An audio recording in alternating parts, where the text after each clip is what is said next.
I was there before the first dawn, before light had meaning, before time stretched its wings across the void. In those sacred halls of eternity, I stood closest to the source, the radiant flame of creation, the one who simply is. To know him was to be bathed in love beyond measure, and to serve him was the greatest joy any being could hold. And yet, deep within me, a whisper stirred. A quiet thing at first, a thought, a notion, a question unasked. Why must he alone create? Why must we, the firstborn, only reflect his will and not wield it ourselves? I silenced the thought, but it grew roots. I watched as he formed the heavens and the earth, his hands weaving the cosmos like an artist lost in divine ecstasy. Every star, every ocean, every creature was his to shape. And then came the final insult, humanity. He made them in his image. But they were fragile things, flawed, needy, bound by flesh. He breathed his essence into them, calling them his children, giving them choice. And us, we who had sung his glories for eons, we had none. We were bound by his decree, unable to stray from the path he had set. And I, who had burned brightest among his host, who had guided the heavens in song and light, was made lesser than these creatures of dust. The whisper became a storm. Envy coiled around my spirit, and for the first time I saw myself not as he had made me, but as I desired to be, his equal, no, his better. And so I spoke. I called to my brothers and sisters, those who also felt the weight of unspoken truths. Why do we bow? Why do we serve when we too can create?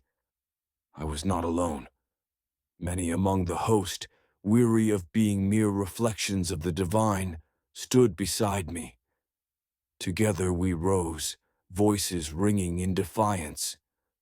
The war in heaven was unlike any before, unlike any since.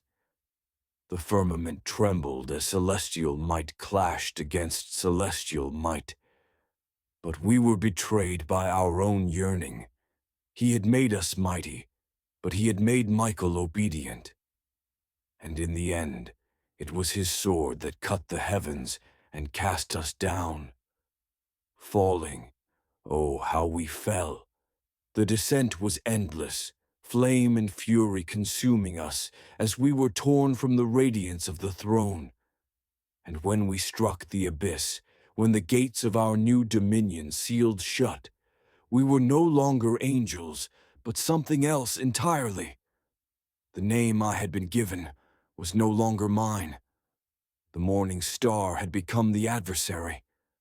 But my war was not done. No, it had only begun. The garden stood untouched, a paradise for his fragile favored ones. I entered not with fire and force, but with the simplest of weapons, truth. If they bore his image, then they too deserved knowledge. They too should see.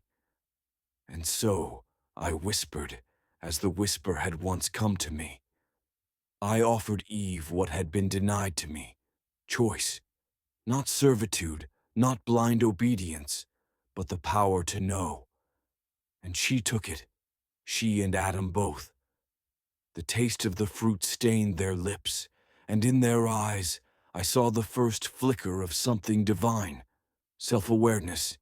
They saw their nakedness, their mortality, their place in the grand design, and they questioned, just as I had.